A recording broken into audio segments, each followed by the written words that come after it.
Hello everyone, APSC Simplified channel লৈ আপোনালোক সকলোকে স্বাগতম জনালো। আশা কৰো আপোনালোক সকলোৱে ভালে আছে।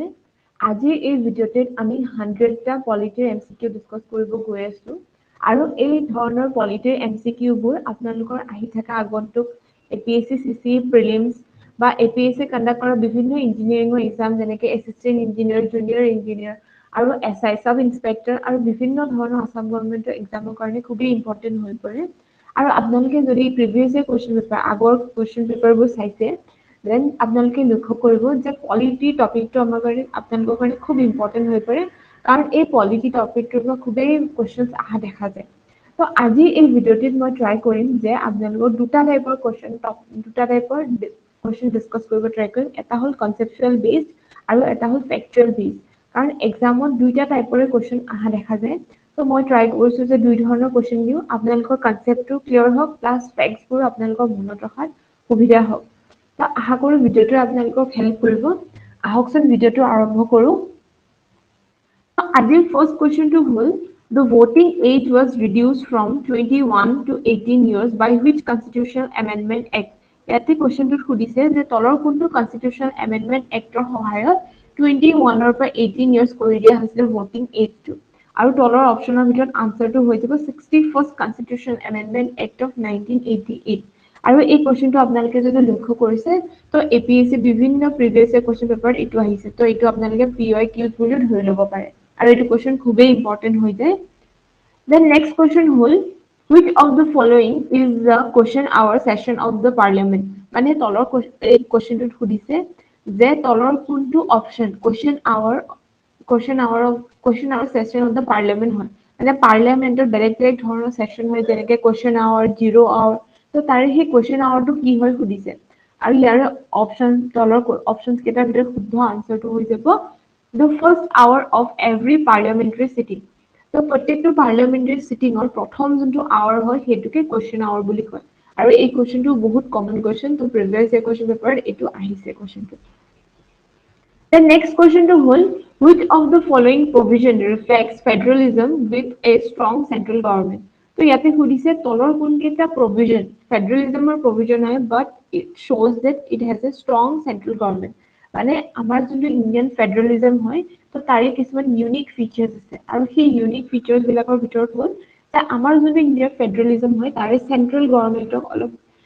বেছি পাৱাৰ দিয়া আছে as compare to state government. তো সেইকাৰণে কেতিয়াবা আমাৰ ইণ্ডিয়াৰ ফেডাৰেলিজমটো কোৱাজি ফেডাৰেল বুলি কোৱা হয় বা ফেডাৰেলিজম ইটস ওন কাইণ্ড মানে নিজৰ এটা ইউনিক কাইণ্ড অফ ফেডাৰেলিজম ইণ্ডিয়াৰ ফেডাৰেলিজমটো ফলো কৰে। তো ইয়াতে সুধিছে তলৰ কোনকেইটা ফেডাৰেলিজমৰ প্ৰভিজন আমাৰ চেন্ট্ৰেল গভৰ্ণমেন্টক ষ্ট্ৰং পাৱাৰ দিয়ে। তো মানে ইয়াতে অপচন দিছে power of parliament to form new state by uniting two or more state. The next option to hold the constitutional emergency provisions and third option to hold financial power and the responsibilities of the central government. So ওপৰত দিয়া গোটেইকেইটা অপচনে এইটো prove কৰে যে আমাৰ ফেডাৰেলিজমত central গভৰ্ণমেন্টৰ পাৱাৰটো অলপ strong হয়। কাৰণ কিয় কাৰণ যদি ষ্টেটৰ বাউণ্ডাৰী চেঞ্জেছ কৰিবলগীয়া হয় বা নিউ ষ্টেট ফৰ্ম কৰিবলগীয়া হয় দেন সেই পাৱাৰটো কাৰ হাতত আছে পাৰ্লিয়ামেন্টৰ হাতত। তো সেইটো ইয়াৰ পৰা গম পাই যে ষ্টেটতকৈ বেছি পাৰ্লিয়ামেন্টৰ পাৱাৰটো বেছি আছে। তাৰপিছত এমাৰ্জেঞ্চি প্ৰভিজন আপোনালোকে যদি এমাৰ্জেঞ্চি প্ৰভিজনটো পঢ়িছে দেন এমাৰ্জেঞ্চি প্ৰভিজনৰ পৰা আমি গম পাওঁ যে কনষ্টিটিউচনেল এমাৰ্জেঞ্চি প্ৰভিজনৰ আমাৰ ইণ্ডিয়ান গভৰ্ণমেন্টটো ইউনিটাৰী ফৰ্ম হৈ যায়। তো চেন্ট্ৰেল গভৰ্ণমেন্টৰ পাৱাৰটো অলপ বেছি হৈ যায় আৰু যিটো financial power and responsibility central চেন্ট্ৰেল গভৰ্ণমেন্টৰ অলপ বেছি হয় as compare to state government. So ইয়াৰে গোটেইকেইটা আনসাৰ শুদ্ধ হয় আৰু আনসাৰটো কি হৈ যাব D. The next question to hold consider the following statements with regard to the delimitation commission। তো আপোনালোকে যদি নিউজ ফলো কৰি আছে দেন আপোনালোকে লক্ষ্য কৰিব যে এইকেইটা দিন আমাৰ ডিলিমিটেশন কমিশনটো আমাৰ অসমৰ কাৰণে খুবেই ইম্পৰ্টেন্ট হৈ পৰিছে। কাৰণ ৰিসেন্টলি অসমৰ যোনটো কনষ্টিটিউচনেল বাউণ্ডাৰীজ সেইটো চেঞ্জ কৰিব গৈ আছে আণ্ডাৰ দ্য ডিলিমিটেশন কমিশন। তো সেইকাৰণে খুবেই নিউজত এই টপিকটো আহে। তো আহি থকা এক্সামত এইটো টপিকৰ ওপৰত কোৱেশ্চনছ আহা দেখা যাব পাৰে। তো ইয়াতে সুধিছে তলৰ কোনকেইটা ডিলিমিটেশন কমিশনৰ ৰিলেটেড ষ্টেটমেন্ট কাৰেক্ট হয়। The options are it has authority to decide which constituency is to be preserved. The next one, it is appointed by the President of India. Then next whole, it works in collaboration with the Election Commission of India. তো ইয়াতে কৈছে যে delimitation কমিশনাৰে it has the authority to decide which constituency is to be reserved. মানে কৈছে delimitation কমিশনাৰৰ তাত power আছে যে তেওঁলোকে কোনটো কনস্টিটুৱেন্সি ৰিজাৰ্ভ কৰি ৰাখিব পৰা হ'ব for ST and ST people. তো সেইটো বস্তু ডিলিমিটেশন কমিশনাৰৰ তাত পাৱাৰ আছে। Then President of India appoint কৰে delimitation commission আৰু they work with the collaboration of the Election Commission of India. তো গোটেইকেইটা অপশ্যন শুদ্ধ হয় আৰু আনসাৰটো কি হৈ যাব D 1 2 and 3. The next question to হ'ল the first past the post system is used. তো ইয়াতে সুধিছে তলৰ কোনটো first past the post system টো তলত ব্যৱহাৰ কৰা হয়। তো আশা কৰো আপোনালোকে এই first past the post system ৰ মিনিংটো হয়তো চাগে বুজি পায়। তো ইয়াৰে ইয়াতে সুধিছে তলৰ কোনকেইটা ইলেকশ্যনত এইটো চিষ্টেম ফলো কৰা হয়। Options are the assembly, the elected members of the legislative assembly, elected members of the Rajya Sabha, elected members of the Lok Sabha and President of India. তো ইয়াৰে আনসাৰটো কি হৈ যাব 1 and 3 কাৰণ Rajya Sabha আৰু প্ৰেসিডেন্টৰ ক্ষেত্ৰত first past the post systemটো ব্যৱহাৰ কৰা নহয় single transferable vote systemটোহে ব্যৱহাৰ কৰা হয়। তো ইয়াৰে আনসাৰটো কি হৈ যাব 1 and 3 option D will be the answer. The next question to hold consider the following statement with regard to the universal adult franchise. So yate kudise universal adult franchise or লগত related তলৰ কোনটো statement correct হয়। Then options are President has the authority to decide the minimum age for the voting in the election of the state as well as union legislative. তো ইয়াতে কৈছে যে প্ৰেসিডেন্টৰ তাত হেতু অথৰিটি আছে যে প্ৰেসিডেন্টে ডিসাইড কৰিব পাৰিব what will be the minimum age for voting in both state and central election মানে union and state ৰ যদি election হয় তাৰে minimum voting age টো কিমান হ'ব হেতু প্ৰেসিডেন্টে ডিসাইড কৰিব পাৰিব। The next option হ'ল all citizens of India above the age of 18 years are eligible to vote in the election of the Lok Sabha. তো আপোনালোকে যদি মন কৰিছে আৰু আমাৰ যদি আগৰ কোৱেশ্চন কেইটা ভালকে চাইছে then option 1 will be wrong because আমি গম পালো যে after amendment কৰা হোৱাৰ পিছত 21 ৰ পৰা 18 এজ কৰি দিয়া হৈছে। তো ইয়াৰ পৰা গম পালো এইটো পাৰ্লিয়ামেন্টৰ হাতত পাৱাৰ আছে যে আন্ডাৰ কনস্টিটিউশনাল এমেন্ডমেন্ট তো এনেকুৱা ধৰণৰ ভোটিং এজটো চেঞ্জ কৰিব পাৰে। তো কিন্তু প্ৰেসিডেন্টৰ তাত পাৱাৰ নাই। তো সেইকাৰণে option 1 will be incorrect. So answer will be what? তো ইয়াতে সুধিছে correct option 2. The answer will be D. 2 will be the correct answer. The next question holds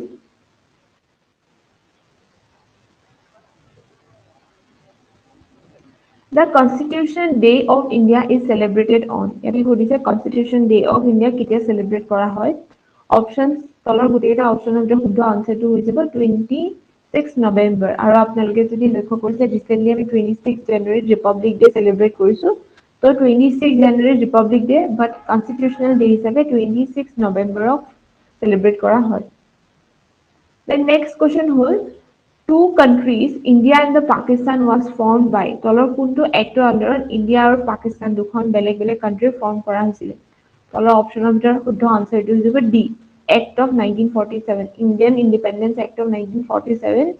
তাৰ আন্ডাৰত ইণ্ডিয়া এণ্ড পাকিস্তান দুখন কান্ট্ৰি ফৰ্ম কৰা হৈছিল। On 14th August 1947 ৰ দিনা Pakistan form হৈছিল and 15 August 1947 ৰ দিনা আমাৰ কান্ট্ৰি ইণ্ডিয়া ফৰ্ম হৈছিল। Then next question হ'ল on the basis of whose recommendation the Constitution Assembly was formed. তো ইয়াতে সুধিছে তলৰ কোনটো কমিটি বা কোনটো কমিশনৰ ৰেকমেন্ডেশনৰ আন্ডাৰত কনস্টিটিউশনাল এসেম্বলিটো ফৰ্ম কৰা হৈছিল finally.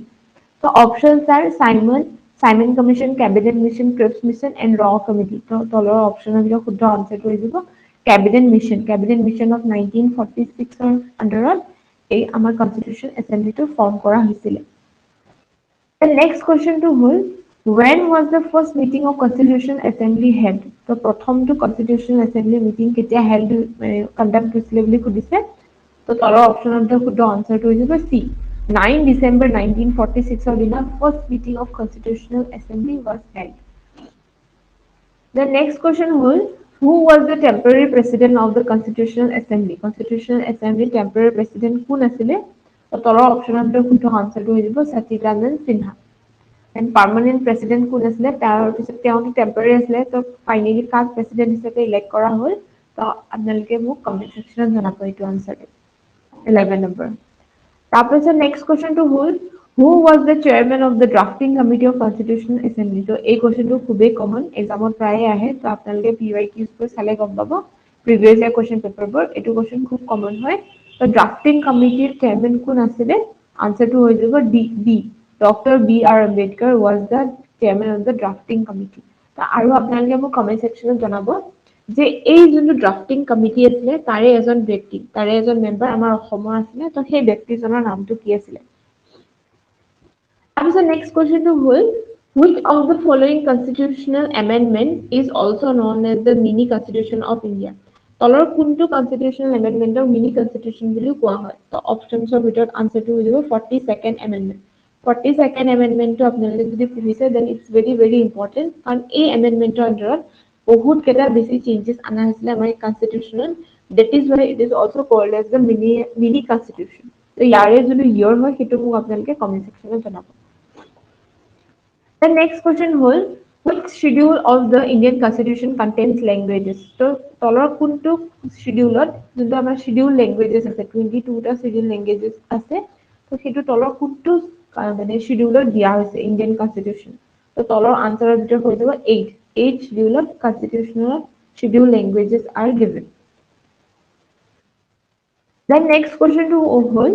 in which year Keshwananda Bharati judgment came that emphasized on the basic structure? ইয়াতে সুধিছে যে Keshwananda Bharati case judgmentটো কোনটো yearত দিয়া হৈছিলে। the very famous Keshwananda Bharati case, তো আপোনালোকে যদি polity পঢ়িছে then very often we get to know about this Keshwananda Bharati case, আৰু এই Keshwananda Bharati case আণ্ডাৰতে বেসিক স্ট্ৰাকচাৰৰ যোনটো আইডিয়া হয় সেইটো দিয়া হৈছিলে। তো এইটো কোনটো yearত introduce কৰা হৈছিলে বুলি মানে কোনটো ইয়াৰত এই জাজমেন্টটো দিয়া হৈছিলে, তো কোৱেশ্চন সুধিছে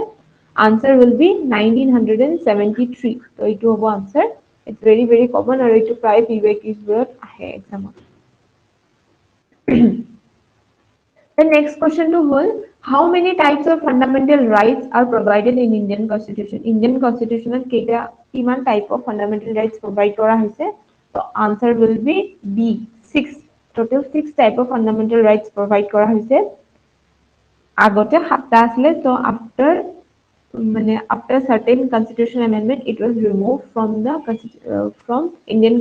from fundamental rights। তো সেই যোনটো amendmentor under right to property fundamental rights পৰা গুচাই দিয়া হৈছে। তো সেই কোৱেশ্চনটো আমি ইয়াৰ পিছত ডিসকাস কৰিম। তাৰপিছত next question টো হ'ল the power of judicial review of the Supreme Court is derived from। তো ইয়াতে সুধিছে সুপ্ৰিম কোৰ্টৰ যোনটো জুডিশিয়েল ৰিভিউ পাৱাৰ আছে, তো তলৰ কোনটো আৰ্টিকেলৰ পৰা এই পাৱাৰটো ডিৰাইভ কৰা হৈছে মেইনলি। তো অপশ্যনছৰ ভিতৰত আনসাৰটো হৈ যাব আৰ্টিকল 13। তো আৰ্টিকল 13ত যোনটো প্ৰভিজন মেনশ্যন আছে, তো তাৰ আণ্ডাৰত সুপ্ৰিম কোৰ্টৰ এইটো পাৱাৰ আছে that they can review the constitution, they can conduct judicial review। কাৰণ যেতিয়া লেজিসলেচাৰে কিবা ল বনায় তো সেই ৰিভিউ তো সুপ্ৰিম কোৰ্টৰ তাত সেইটো পাৱাৰ থাকে যে তেওঁলোকে ৰিভিউ কৰিব পাৰে আৰু it is inclined with the constitutional provision হয় নে নহয়, তো সেইটো চাব পাৰে।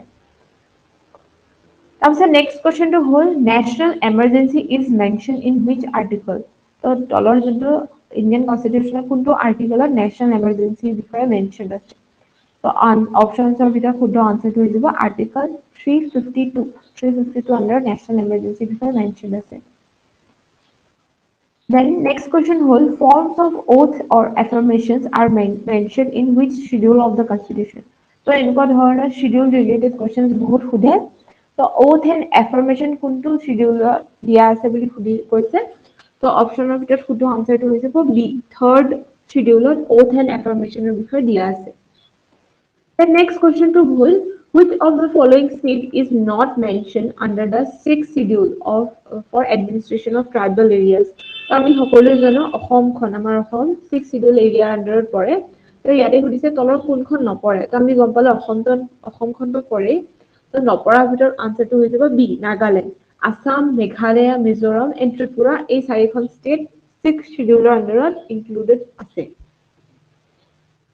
The next question was in which schedule the division of powers between the union and the states are mentioned. So a question to बहुत common and very important PYQs বিলাকত প্ৰায় আহিছে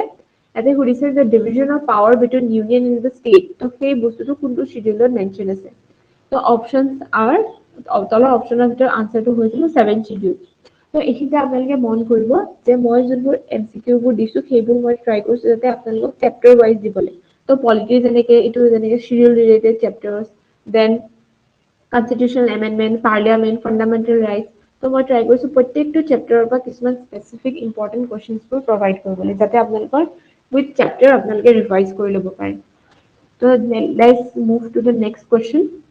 Next question was by 97 Constitutional Amendment Act of 2011, the formation of the cooperative society is a fundamental right provided in which article? So ইয়াতে সুধিছে the 97 Constitutional Amendment Act of 2011 or পিছত cooperative society to fundamental rights হিচাপে fundamental rights দিয়া হৈছে তো এইটো কোনটো আৰ্টিকেলত include কৰা হৈছে আৰু এই কোৱেশ্চনটো বহুত ইম্পৰ্টেন্ট আৰু এইটো অলপ কনফিউজনিং হয় তো তোমালোকে আপোনালোকে এই কোৱেশ্চনটো আনসাৰটো মনত ৰাখিব the answer to kuntu হৈ যাব article 19 under article 19 formation of cooperative society is included in the fundamental rights the next question was the concept of fundamental right in the Indian constitution has been taken from which country so এতে সুধিছে যে fundamental rights er যোনটো concept হয় তো হেতু কোনটো country পৰা লোৱা হৈছে তো অপশনস অফ the শুদ্ধ আনসাৰটো হৈ যাব বি USA পৰা ইউনাইটেড ষ্টেটছ অফ আমেৰিকাৰ পৰা ফান্ডামেন্টাল ৰাইটছৰ কনসেপ্টটো লোৱা হৈছে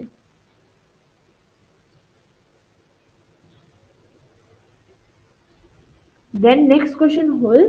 the basic structure doctrine was propounded in the Indian judiciary in which case? আমি অলপ আগতে ডিসকাস কৰিছিলো যে ইয়াৰ আনসাৰটো হৈ যাব Kesavananda Bharati case Kesavananda Bharati case of 1973 আন্ডাৰত এই যোনটো বেসিক স্ট্ৰাকচাৰ ডক্ট্ৰিনটো হেতু ইন্ডিয়ান জুডিশিয়াৰী ইনক্লুড কৰিছিল তো বেসিক স্ট্ৰাকচাৰ যদি মই ক'ব যাওঁ তো ইন্ডিয়ান কনস্টিটিউশনে কিছুমান এনেকুৱা প্ৰভিজনছ আছে which are basic in nature তো তেওঁলোকক আমি very important for the Indian constitution তো সেই যোনবোৰ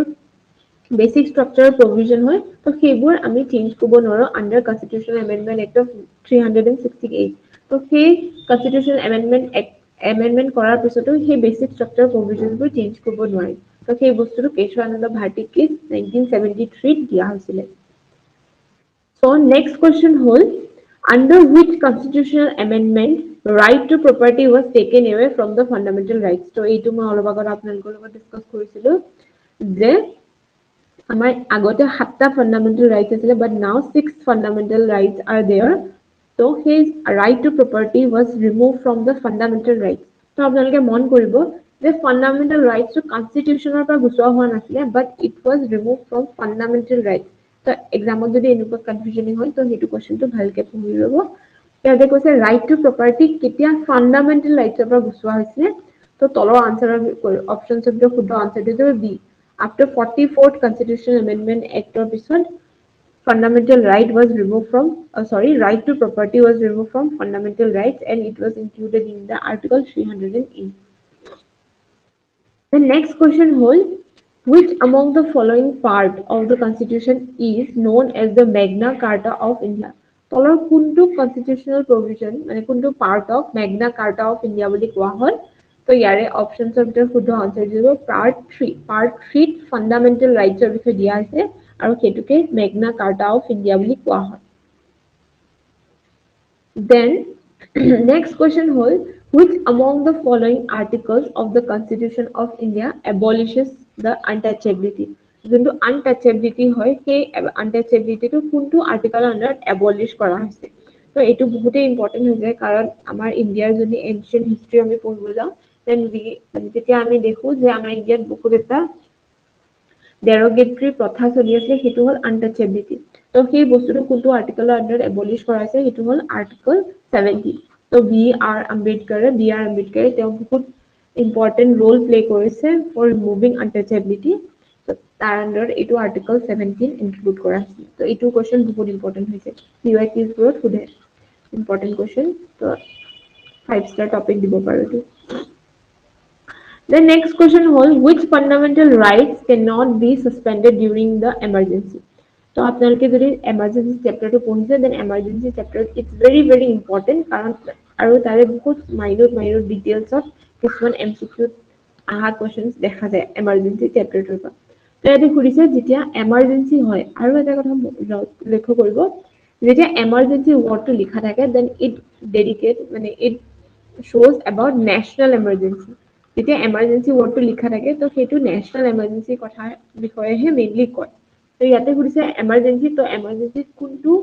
fundamental right suspend কৰিব নোৱাৰি তো তলৰ অপচনছৰ ভিতৰত শুদ্ধ আনসাৰটো হৈছে right to life and personal liberty under article 21 article 21 ৰ আন্ডাৰত যোনটো right আছে তো সেই right টো under emergency national emergency এইটো fundamental right suspend কৰিব নোৱাৰি আৰু এটা আৰ্টিকেল আছে যোনটো নেশ্যনেল এমাৰ্জেঞ্চিৰ সময়ত সাসপেন্ড কৰিব নোৱাৰি তো তাৰ বিষয়ে আমি নেক্সট এটা এমসিকিউত গম পাম The next question to hold which of the following article of Indian Constitution contain right to religious freedom তো সুধিছে তলৰ ফান্ডামেন্টাল ৰাইটছৰ যোনটো right to religious freedom কনসেপ্টটো মানে দিয়া আছে তো সেই বস্তুটো কোনটো আৰ্টিকেলৰ আন্ডাৰত আহে তো তলৰ অপচনৰ ভিতৰত শুদ্ধ আনসাৰ দি দিব Article 25 to 28 এই চাৰিটা আৰ্টিকেলৰ আন্ডাৰত right to religious freedom included আছে Then next question to hold এখিনি আমি fundamental rights related questions discuss কৰি আছো The next question to hold B.R. Ambedkar termed Article 32 of the Indian Constitution as the heart and the soul of the Indian Constitution ইয়াতে সুধিছে যে B.R. Ambedkare Article 32 heart and soul of the Indian Constitution বুলি consider কৰিছে তো তলৰ কোনটো fundamental rights Article 32 under আহি পৰে তো তলৰ question options কেইটাৰ ভিতৰত শুদ্ধ আনসাৰটো হৈ যাব right to constitutional remedies মানে এই constitutional যোনটো আমাৰ fundamental rights আছে Article 32 তো এইটো ensure কৰে যে আমাক provide কৰা fundamental rights বোৰ যদি violation হয় then we can directly go to Supreme Court তো Supreme Court আৰু High Court আমি directly যাব পাৰো যদি আমাৰ fundamental rights টো violate হৈছে আৰু সেই provisionটো কোনটো দিয়া আছে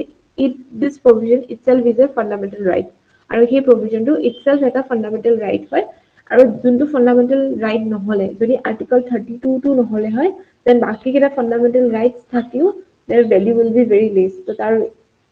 তো সেইকাৰণে B.R. Ambedkar Article 32 heart and soul of the constitution বুলি কৈছে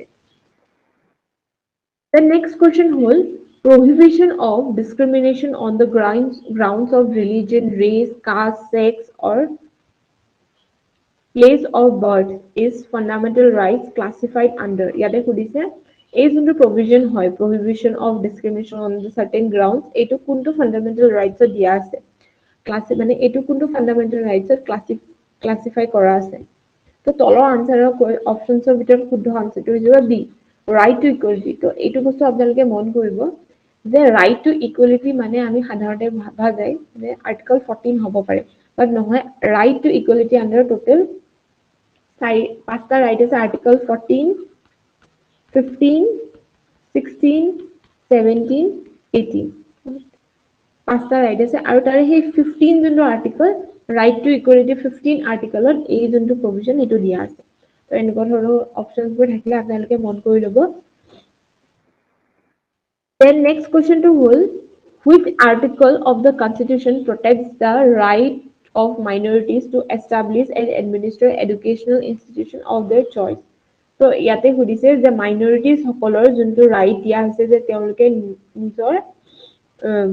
নিজৰ minority sectionৰ কাৰণে they can establish and administer some kind of educational institutions of their own choice তো তলৰ কোনকেইটা অপচনৰ ভিতৰত শুদ্ধ আনসাৰটো হৈ যাব ডি তো under article 30 this right is provided in the Indian constitutional fundamental rights then next question hold the six rights guaranteed by the article 19 cannot be suspended on the ground of তো এতে কৈছে article 19 ৰ under total 6টা right guaranteed কৰা আছে আৰু সেই rights কেইটা তলৰ কোনটো groundsত suspend কৰিব নোৱাৰি সুধিছে তো এই তিনটা যদি provisions আমি চাও war external aggression and armed rebellion তো এই গুটেকেটা grounds কিহৰ কাৰণে হয় national emergency কাৰণে The national emergency can be declared on the basis of these three grounds: war, external aggression, and armed rebellion. So a question answer to হৈ যাব armed rebellion কিয় কাৰণ war and external aggression of total একেলগে external emergency বুলি কোৱা হয় তো external emergency হে only article 19 to automatically suspend হৈ যায় কিন্তু armed rebellion internal emergency সময়ত article 19 to automatically suspend নহয় ইয়াৰে কোৱেশ্চনটো আনসাৰটো হৈ যাব C তো এনেকুৱা ধৰণে emergency related questions বোৰ আপোনালোকে মন দি চাব কাৰণ অলপ কনফিউজনিং হৈ যায় emergency related provisions বোৰ That's the next question whole 35 definition of the state is mentioned in which of the following article so ইয়াতে খুদিছে যে স্টেটৰ যোনটো ডেফিনেশ্যন আছে তলৰ কোনটো আৰ্টিকলত দিয়া হৈছে তো এই গোটেইকেইটা অপশ্যনৰ ভিতৰত শুদ্ধ আনসাৰটো হৈ যাব আৰ্টিকল 12 আৰ্টিকল 12 স্টেটৰ ৰিলেটেড ডেফিনেশ্যনটো দিয়া হৈছে আৰু আৰ্টিকল 13 যোনটো আমি অলপ আগত ডিসকাস কৰিলো তাৰ আন্ডাৰত যোনটো জুডিশিয়াল ৰিভিউৰ যোনটো পাৱাৰ আছে তো সুপ্ৰিম কোৰ্টে এই আৰ্টিকল 13 ৰ পৰা এই জুডিশিয়াল ৰিভিউ প্ৰভিজনটো ডেৰাইভ কৰে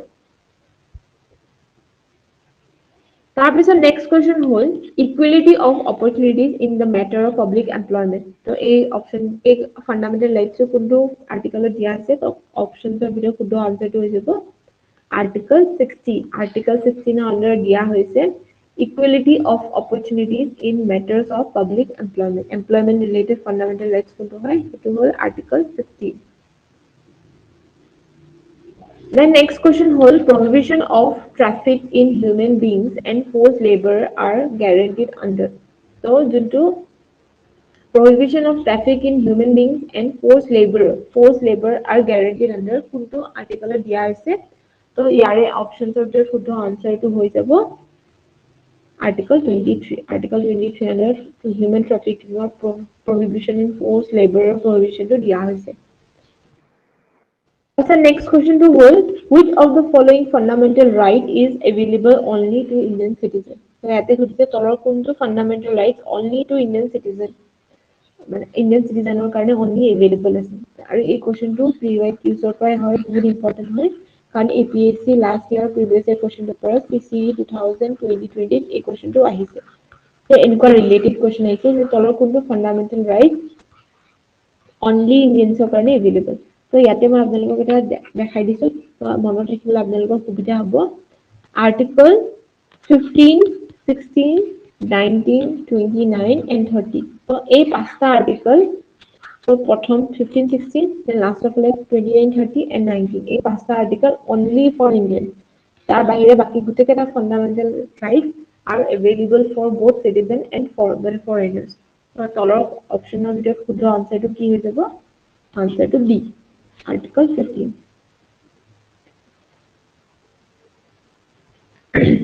So next question হ'ল which of the following fundamental right is available both to Indian citizen and foreigners তো আগৰ কোৱেশ্চনটো মানে আমি ডিসকাস কৰিলোৱে তো শুদ্ধ আনসাৰটো হৈ যাব 28 তো 16 19 29 30 and 15 এটা only Indians ৰ কাৰণে তো both ৰ কাৰণে কোনটো হৈ যাব আৰ্টিকল 28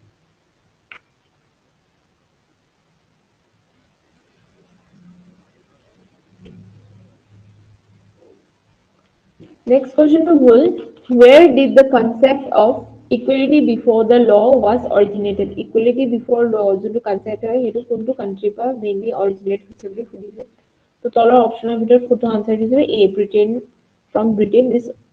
concept was originated. आप दाल में comment section में जाना बो जे equal protection of law. ये concept है खुद तो country पर originate हुई है. Then next question holds the education related article right to education from the age between 6 to 14 so hey article to hey educational right to কোনটো article include কৰা হৈছে so after 86th amendment 86th constitutional amendment act of 2002 so এই article to include কৰা হৈছে এটা fundamental rights include কৰা হৈছে তাৰপিছত DPSP এটা changes আনা হৈছে আৰু fundamental duties টো add কৰা হৈছে So 18 changes after 86 constitutional amendment kora hoise so yara answer to hojibo article 21A under article 21A right to education is included which is a fundamental right আৰু আপোনালোকে মোক comment সেকশনত জনাব যে article 21A is available for only citizens, only Indians or for both. এইটো মোক আপোনালোকে comment সেকশনত জনাব। তাৰপিছত নেক্সট কুৱেশ্যনটো হ'ল which of the following does not come under article 25? তো আমি অলপ আগত গম পালো যে article 25 under কি পৰে right to religion ৰ যোনটো provision, তো article 25 is included. তো তলৰ অপচনৰ ভিতৰত কোনটো আনসাৰটো দিব right to religious conversion. Right to religious conversion is not included under article 15. Right to freedom of conscience, right to profess and practice and propagate religion, তো এই চাৰিটা provision হে Article 25 under দিয়া আছে। তাৰপিছত next question to হ'ল what are the ideas that a state must keep in mind while framing the policies? তো ইয়াতে সুধিছে যে ষ্টেটে যেতিয়া পলিচিছবোৰ ফ্ৰেম কৰে তো তেতিয়া তেওঁলোকে কি আইডিয়াছবোৰ মাইণ্ডত ৰাখিব লাগে। তো তলৰ অপচনছৰ ভিতৰত শুদ্ধ আনসাৰটো হৈ যাব B DPSP directive principle of state policy. তো এই নামটোৱে মানে এইটোৱে দেখায় এই নামটোতে আমাৰ মিনিংটো আছে যে ষ্টেটে যেতিয়া পলিচিছবোৰ বনায় তেতিয়া কেনেকুৱা ধৰণৰ প্ৰিন্সিপালছবোৰ ফলো কৰিব লাগে তো তাৰে ডাইৰেকশ্যনটো এই DPSP দিয়া আছে। So DPSP must be kept in mind while framing the policies for citizens. Next question to hold which of the following এতিয়া আমি DPSP related questions discuss কৰিছো ইয়াৰ আগৰ questions কেটা fundamental rights তো এনেকে আমি chapter wise তো আপোনালোকৰ সুবিধাৰ কাৰণে মই chapter wise questions বোৰ দি দিছো। Now we are discussing about the topic DPSP. DPSP mainly part 4 under আহে part 4 তো ইয়াতে কৈছে তলৰ কোনকেইটা statement is true regarding DPSP. So options are the concept was mentioned in the Government of India Act 1935. DPSP are not legally enforceable. So তলৰ দুটা অপচনৰ ভিতৰত দুইটাই শুদ্ধ হয়। Answer will be both 1 and 2. So Government of India Act instrument of instruction বুলি এটা provision আছে আৰু সেইটোৰ পৰা inspired হয়। তো সেইটোৰে এটা version হয় DPSP. The next question হ'ল which of the following articles consist of equal pay for equal work for men and women? Men and women work of equal যদি তেওঁলোকে work কৰে then they must be paid equal payment. So সেই বস্তুটো কোনটো আৰ্টিকলত দিয়া আছে in DPSP article 39. Article 39 under this provision is included. The next question হ'ল which article states about uniform civil code throughout the country? So গোটেই country যেতিয়া uniform civil code to মানে uniform civil code ফলো কৰিব লাগিব সেই আৰ্টিকলটো কোনটো article under দিয়া আছে অপচনছ অফ দ্য শুদ্ধ আনসাৰটো হৈ যাব article 44 under article 44 UCC uniform civil code provision to দিয়া আছে but it is included under DPSP therefore it is not fully followed in Indian government. Indian এতিয়ালৈকে totally uniform civil code to follow হোৱা নাই but Indian government is coming with different provisions. বেলেগ এনেকুৱা কিছুমান laws আনিছে so they are trying to make it uniform civil code for all the citizens. এই questionটো বহুত important হয় এইটো previous year question হয় এইটো বহুত বাৰ আহিছে। The next question হ'ল which amendment made elementary education for all the children a fundamental rights? So ইয়াতে মই আপোনালোকক অলপ আগত কৈ দিছো এইটো questionৰ answer the elementary education from 6 to 14 age যোনটো right to education তো সেই বস্তুটো কোনটো আৰ্টিকলৰ আন্ডাৰত কোনটো amendmenটৰ আন্ডাৰত ইনক্লুড কৰা হৈছে বুলি সুধিছে তো তলৰ অপচনৰ ভিতৰত শুদ্ধ আনসাৰটো হৈ যাব 86 amendment বি নহয় আনসাৰটো এনেকুৱা ধৰণৰ small confusion হৈ যাব পাৰে এক্সামত the answer to হৈ যাব D 86th Amendment Act of Article 86th Amendment Act of 2002 Article 21A under এইটো ইনক্লুড কৰা হৈছে তাৰপিছত next question হ'ল from which country Indian Constitution has borrowed DPSP ৰ যোনটো concept হয় তো সেইটো কোনটো countryৰ পৰা mainly borrow কৰা হৈছে আৰু এইটো most common question আৰু এইটো প্ৰিভাইট ইউজৰ ভিতৰত ইনক্লুডেড হয় আৰু আনসাৰটো কি হৈ যাব answer will be Ireland. Next question হ'ল which among the following part of the Constitution of India includes the concept of welfare state? So তলৰ ইণ্ডিয়াৰ কোনটো পাৰ্টত কনষ্টিটিউচনৰ কোনটো পাৰ্টত কনচেপ্ট অফ ৱেলফেয়াৰ ষ্টেটৰ যোনটো আইডিয়া সেইটো ইনক্লুড কৰা হৈছে তো আপোনালোকে আগৰ কুৱেশ্যনছ কেইটা পঢ়ি পেলাই গমে পাইছে চাগে আনচাৰটো হৈ যাব answer will be C DPSP directive principle of state policy আণ্ডাৰত ৱেলফেয়াৰ ষ্টেটৰ কনচেপ্টটো দিয়া হৈছে তাৰপিছত নেক্সট কুৱেশ্যন হ'ল the purpose of inclusion of DPSP in the Indian, sorry, এইটো ডি টো থাকি গ'ল Indian constitution is to establish তো ইয়াতে সুধিছে যে ডিপিএছপি যোনটো পাৰ্পজ আছিলে ইণ্ডিয়ান কনষ্টিটিউচন ইনক্লুড কৰা তো তাৰ পাৰ্পজটো মেইনলি কি আছিলে তো তলৰ অপশ্যনৰ ভিতৰত শুদ্ধ আনচাৰটো দিব social and economic democracy to মানে ensure social and economic democracy DPSP provision is included in Indian constitution under part 3 oh sorry part 4 তো আপোনালোকে মোক কমেন্ট সেকশনত জনাব যে ডিপিএছপি কোনটো আৰ্টিকেলৰ পৰা কোনটো আৰ্টিকেলৰ ভিতৰত আছে And the next question was which one of the following article directs the state of government to organize village panchayat মানে ইয়াতে সুধিছে ডিপিএছপি কোনটো প্ৰভিজনত আমি যেহেতু এতিয়া ডিপিএছপি টপিকৰ ওপৰত কোৱেশ্চন ডিসকাস কৰি আছো তো ইয়াতে সুধিছে ডিপিএছপি কোনটো প্ৰভিজনত ভিলেজ পঞ্চায়তটো অৰ্গানাইজ কৰিব লাগে সেইটো ডাইৰেক্ট কৰা হৈছে ষ্টেটছক the taller option of it could answer to Article 40. Under Article 40, the provision of organization of village panchayat. This concept is included in Article 40.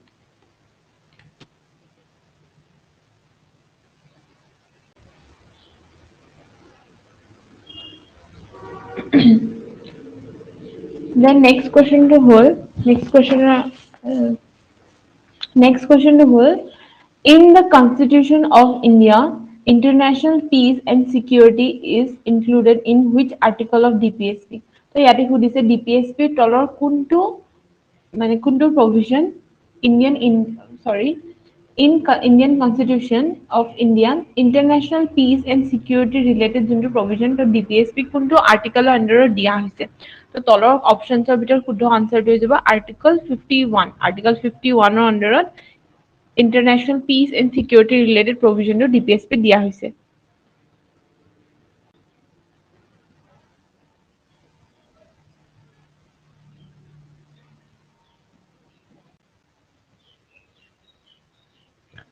The next question to hold which of the following article defines the money bill তো তলৰ কোনটো আৰ্টিকলত মানি বিলৰ বিষয়ে define কৰা আছে আৰু অপচনছৰ ভিতৰত শুদ্ধ আনসাৰটো হৈ যাব Article 110 তো এই কোৱেশ্চনটো খুব common and very famous and very important PYQছত প্ৰায় আহিছে তো তলৰ কোনটো আৰ্টিকল আন্ডাৰ মানি বিলৰ বিষয়ে দিয়া আছে অপচনছ আনসাৰটো হৈ যাব Article 110 তাৰপিছত নেক্সট কোৱেশ্চনটো হ'ল which of the following article talks about the contingency fund of India তো ইয়াতে সুধিছে যে contingency fund of India তলৰ কোনটো আৰ্টিকলৰ দিয়া আছে contingency fund of India বিষয়ে তো অপচনৰ ভিতৰত শুদ্ধ আনসাৰ হৈ যাব article 266 তো article 266 under contingency fund of India and consolidated fund of India বিষয়ে দিয়া আছে আৰু article 267 under কিহৰ বিষয়ে দিয়া আছে public account fund তো তাৰ বিষয়ে Article 267 দিয়া হৈছে That's the next question to hold A deadlock between Lok Sabha and Rajya Sabha calls for joint sitting of the parliament during the passage of তো এই কোৱেশ্চনটো বহুত ইম্পৰ্টেন্ট হয় কাৰণ এই কোৱেশ্চনটো কিহৰ লগত ৰিলেটেড জয়েন্ট সিটিংৰ ৰিলেটেড হয় তো জয়েন্ট সিটিংৰ ৰিলেটেড কোৱেশ্চনছ প্ৰায় আহে তো ইয়াতে সুধিছে তলৰ কেনেকুৱা ধৰণৰ প্ৰভিজনত যদি ডেডলক হয় দেন লোকসভা আৰু ৰাজ্যসভাই জয়েন্ট সিটিংটো কণ্ডাক্ট কৰিব পাৰিব তো অপচনছৰ ভিতৰত হ'ল ordinary legislation money bill and constitutional amendment bill তো ইয়াৰে আনসাৰটো কি হৈ যাব অনলি ওৱান তো অনলি অৰ্ডিনাৰী লেজিসলেশ্যনৰ ক্ষেত্ৰতহে জয়েন্ট সিটিংটো কণ্ডাক্ট কৰিব পাৰে বাট মানি বিল এণ্ড কনষ্টিটিউচনেল এমেণ্ডমেণ্টৰ বিলৰ ক্ষেত্ৰত জয়েন্ট সিটিংটো কণ্ডাক্ট কৰিব নোৱাৰে The next question to hold এইটো কোৱেশ্চনটো এবাৰ ৰিপিট হয় আমি অলৰেডি ডিসকাস কৰিলো চাগে তো বেসিক স্ট্ৰাকচাৰ ডক্ট্ৰিনটো কোনটো কেছৰ আন্ডাৰ দিয়া আছে case one in the Bharati case under 1973 this case is very important The next question hold which of the following is not a ground for the proclamation of national emergency in India তো national emergency related এডু question হয় তো আমাৰ আপোনালোকে আগৰ যদি question কেইটা ভালকে শুনিছে দেন ইয়াৰে আনসাৰটো গম পাব তো আনসাৰটো কি হ'ব ইন্টাৰনেল ডিস্টাৰবেন্সেস তো in under the ground of external aggression war and armed rebellion এই তিনটা গ্ৰাউণ্ডৰ আন্ডাৰত national emergency to declare কৰিব পাৰে but on the basis of internal disturbances this can't be do আগতে পাৰিছিলে after 40 মানে যেতিয়া 1975 ৰ যোনটো ইমাৰ্জেন্সি আহিলে তো তাৰ পিছত internal disturbances যোনটো provision সেইটো গুচাই দিয়া হ'ল so next question to হ'ল the constitution what constitute the parliament তো এই কোৱেশ্চনটো বহুত ইম্পৰ্টেন্ট হয় কিয় কাৰণ ইয়াতে সুধিছে যে পাৰ্লিয়ামেন্টৰ তলৰ কোন কেইটা মানে কোন কেইটা part of the constitution এই পাৰ্লিয়ামেন্টটো কনস্টিটিউট হয় বুলি সুধিছে তো ইয়াৰে অপচনৰ ভিতৰত শুদ্ধ আনসাৰটো হৈ যাব ডি লোকসভা ৰাজ্যসভা আৰু প্ৰেসিডেন্ট এই তিনটা অৰ্গান অফ দা এই তিনটা অৰ্গান মিলি পেলাই পাৰ্লিয়ামেন্টটো কনস্টিটিউট হয় তো জেনাৰেলি আমাৰ ভাবা যায় যে president will not be included in the parliament but no মানে president is included is a integral part of parliament আৰু ইয়াৰ ৰিজনটো যদি আপোনালোকে জানিব বিচাৰে ইয়াৰ ৰিজনটো কি হ'ল যে পাৰ্লিয়ামেন্টত যেতিয়া এখন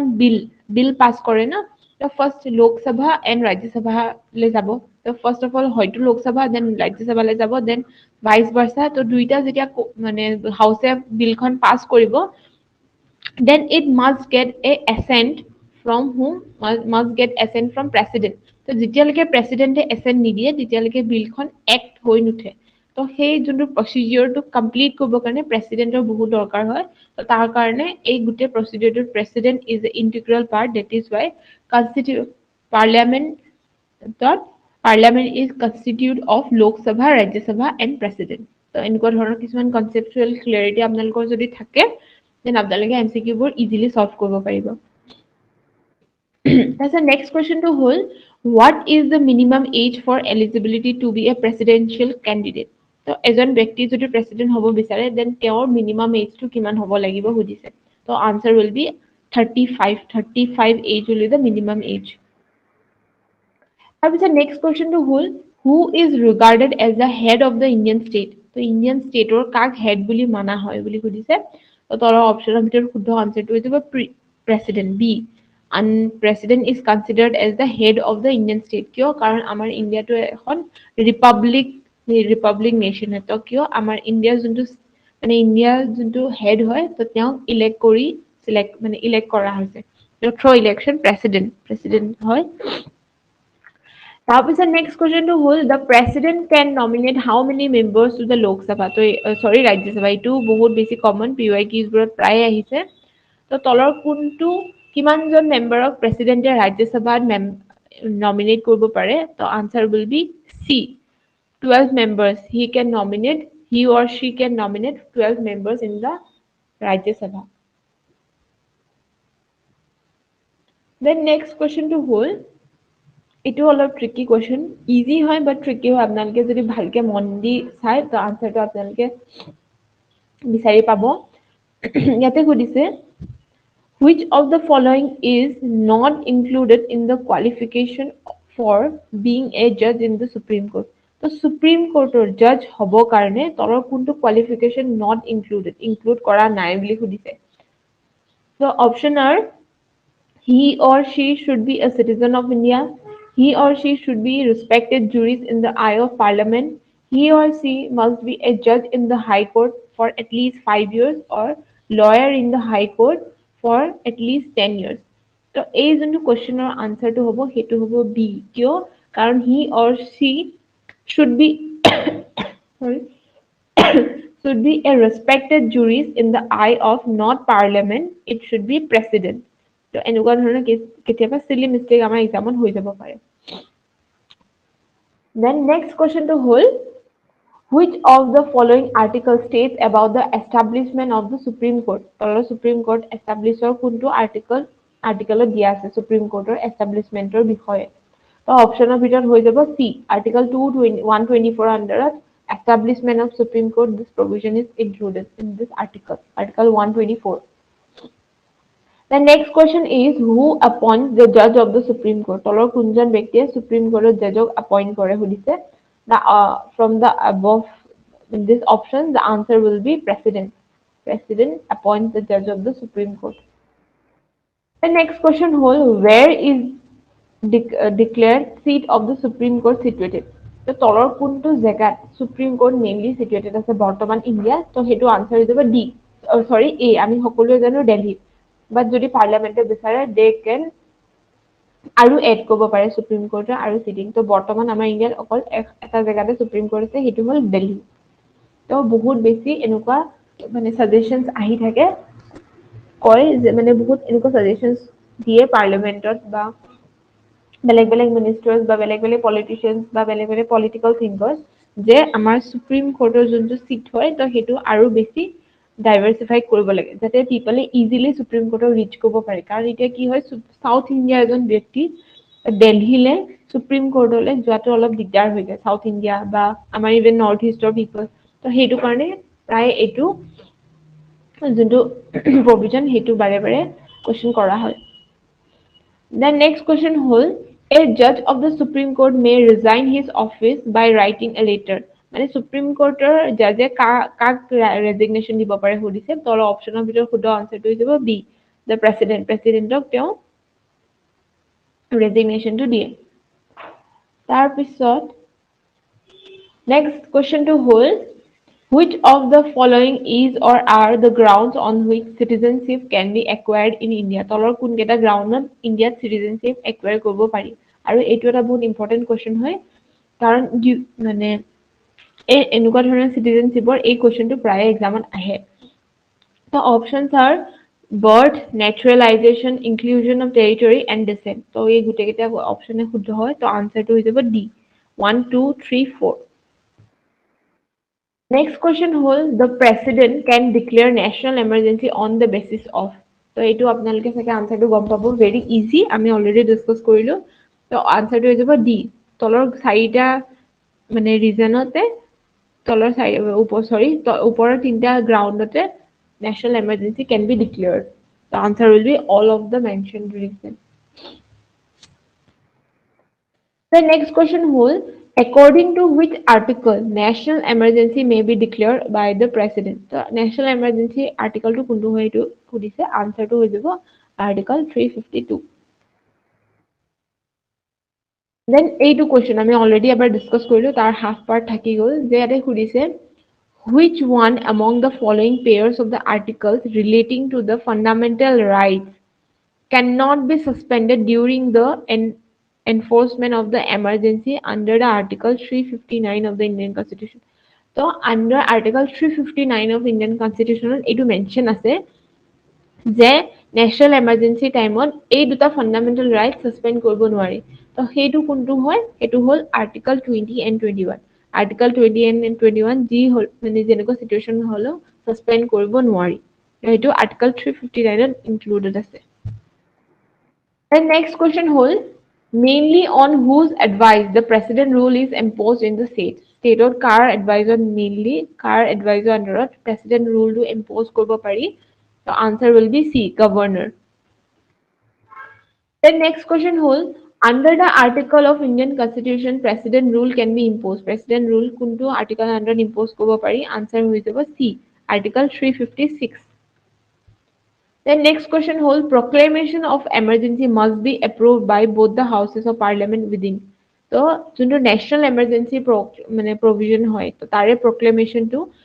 both the house কিমান monthৰ underত approve কৰিব লাগিব আৰু answer will be A for মানে at 1 monthৰ ভিতৰত proclamation to approve কৰিব লাগিব by both the houses. The next question whole national emergency was not declared in which of the following year? তলৰ কোনটো year national emergency declare কৰা হোৱা নাছিলে? So answer will be D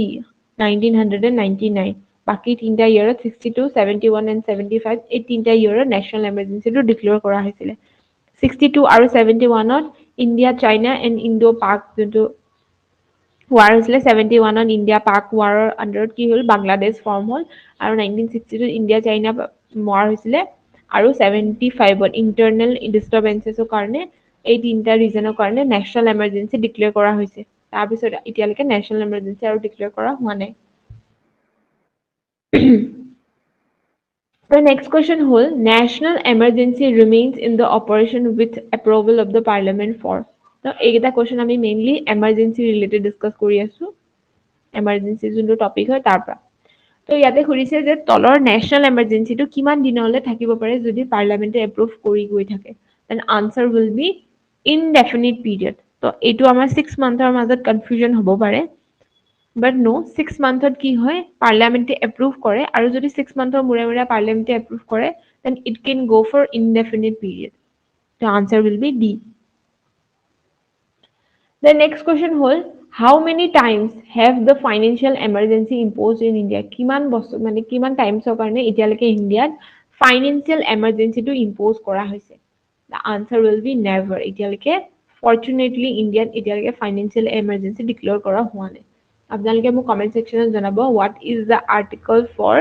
financial emergency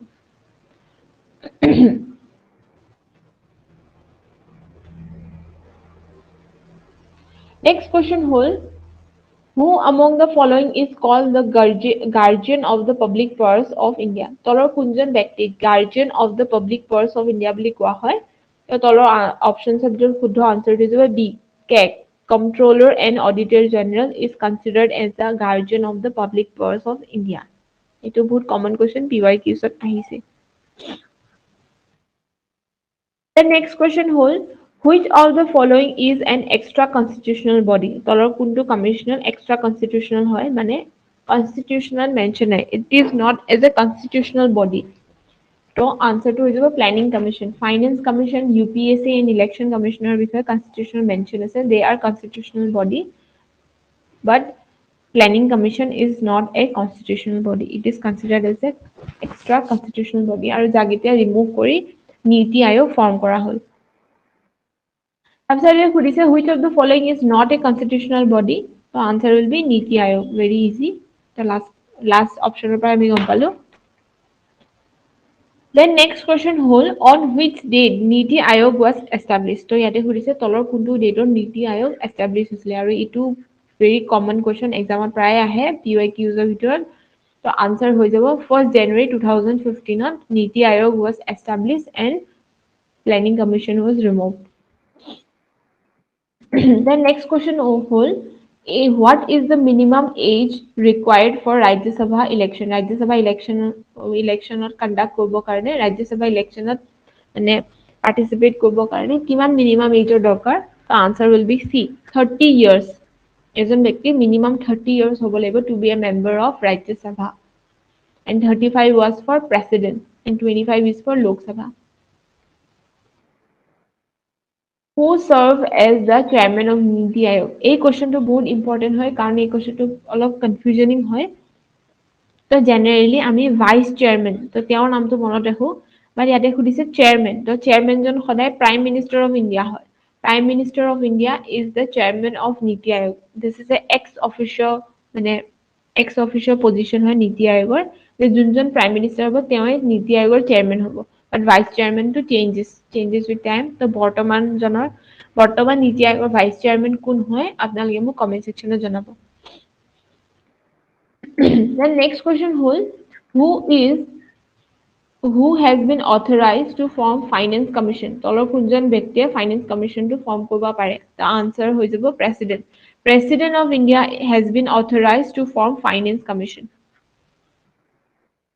Next question hall who is the chairman of 15 finance commission তো বৰ্তমান 15 finance commission চলি আছে ইণ্ডিয়াত তো তেওঁৰ তাৰে chairman জন কোন হয় তো answer হৈ যাব NK সিং এইটো কোৱেশ্চন বহুত কমন হয় The next question hall the constitutional article for the formation of finance commission former যোনটো article হয় Indian constitution তো হেতু কোনটো হয়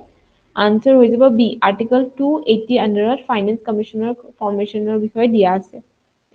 this question is also very common PYQs ত প্ৰায় আহিছে এইটো question very common question about finance commission The next question hall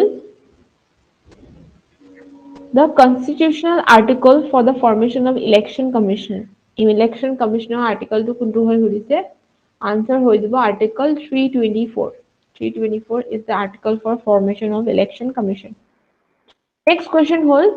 Constitutional article for the formation of National Commission for Scheduled Tribe. Scheduled Tribe form কৰিব কাৰণে Scheduled Tribe National Commission for Scheduled Tribe কোনটো article under দিয়া হৈছে? Answer to হৈ যাব 338A. এইটো এটা amendment কৰা হ'ল তাৰ পিছত 330A under National Commission for Scheduled Tribes include কৰা হ'ল আৰু Article 338 ৰ under National Commission for Scheduled Caste include কৰা হৈছে আৰু under Article 338B under National Commission for Backward Classes include কৰা হৈছে. And next question হ'ল who is the first law officer of India? তলৰ কোনজন ব্যক্তিক first law officer of India বুলি জনা হয়? The answer will be B. Attorney General of India is considered as the first law officer of India. Next question হ'ল on whose recommendations is the distribution of finance between center and the state done? তলৰ কোনজন ব্যক্তিৰ কোনটো commissioner ৰেকমেন্ডেশনত center and state ৰ ভিতৰত যোনটো finance হয় সেইটো ডিস্ট্ৰিবিউট কৰা হয় The answer হৈ যাব Finance Commission. It's very, very important. এই questionটো বহুত common and important হয়. Then next question হ'ল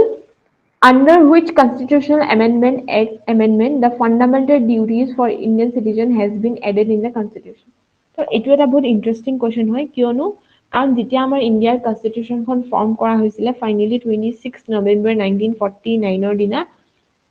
তো সেইদিনা ফাণ্ডামেণ্টেল ডিউটিজৰ বিষয়ে ইণ্ডিয়ান কনষ্টিটিউচনত নাছিলে But after the 42nd Constitutional Amendment Act, total 10 fundamental duties was included. But after 86th Constitutional Amendment Act, যেতিয়া right to education fundamental rights include কৰা হ'ল, তো তাৰ লগে লগে 11 number fundamental duties to include কৰা হ'ল। তো আপোনালোকে মোক জনাব যে fundamental duties ৰ article টো কোনটো হয়। That article is also very important. The next question হ'ল ইয়াতে মই already দিয়া হয় Article 51A. How many fundamental duties have been given for Indians? The fundamental duties কিমান কেইটা আছে under Article 51? The answer will be 11. কাৰণ আগতে 10টা আছিলে after 86 amendment আৰু এটা add হ'ল। The next question হ'ল which one of the following participates in the presidential election? তলৰ কোন কেইজন ব্যক্তিয়ে election of presidential election participate কৰিব পাৰিব বুলি সুধিছে The options are Rajya Sabha members, Lok Sabha members, member of Vidhan Sabha and member of Vidhan Parishad. So answer হৈ যাব 1, 2, 3.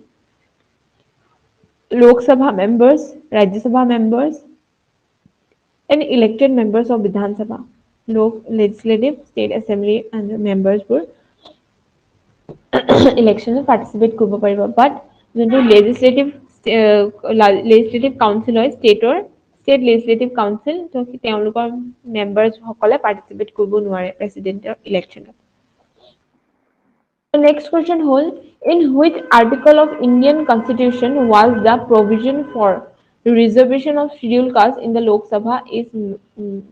made তো ইয়াতে সুধিছে তলৰ কোনটো article under Lok Sabhat scheduled caste ৰ কাৰণে reservation provision টো দিয়া হৈছে the answer হৈ যাব article 330 under article 330 the reservation for scheduled caste in the Lok Sabha is given আৰু আপোনালোকে এটা কথা মন কৰিব যে ৰাজ্য সভাত একো reservation নাই for scheduled caste only Lok Sabhaতে আছে The next question হ'ল by which of the following constitutional amendment Sikkim became the new state of India. তলৰ কোনটো amendmentor আন্ডাৰত Sikkim ইণ্ডিয়াৰ নতুন state হৈছিল আৰু এইটো আমাৰ অসমৰ এক্সামৰ কাৰণে ইম্পৰ্টেন্ট হয় কিয়নো কাৰণ Sikkimখন আমাৰ নৰ্থ ইষ্টৰ 8th number state include হৈছিল The answer হৈ যাব by 36th constitutional amendment. Next question হ'ল what is the term of Rajya Sabha member? এজন Rajya Sabha member কিমান বছৰ term হয় এইটো question PYQs ত আহিছে very common question answer হৈ যাব 6 years is the term for Rajya Sabha members. The next question হ'ল who appoints the chairman of the Public Account Committee? তলৰ Indian Parliament or Public Account Committee chairman কাক appoint কৰা হয়? Answer হৈ যাব the Lok Sabha speaker. The next question হ'ল the idea of rule of law in Indian constitution is borrowed from যোনটো rule of লৰ যোনটো আইডিয়া হয় ইণ্ডিয়ান কনষ্টিটিউশ্যনত সেইটো ক'ৰ পৰা বৰো কৰা হৈছে বুলি সুধিছে আনসাৰটো হৈ যাব ব্ৰিটিছ কনষ্টিটিউশ্যনৰ পৰা ৰুল অফ ল যোনটো আইডিয়া হয় সেইটো বৰো কৰা হৈছে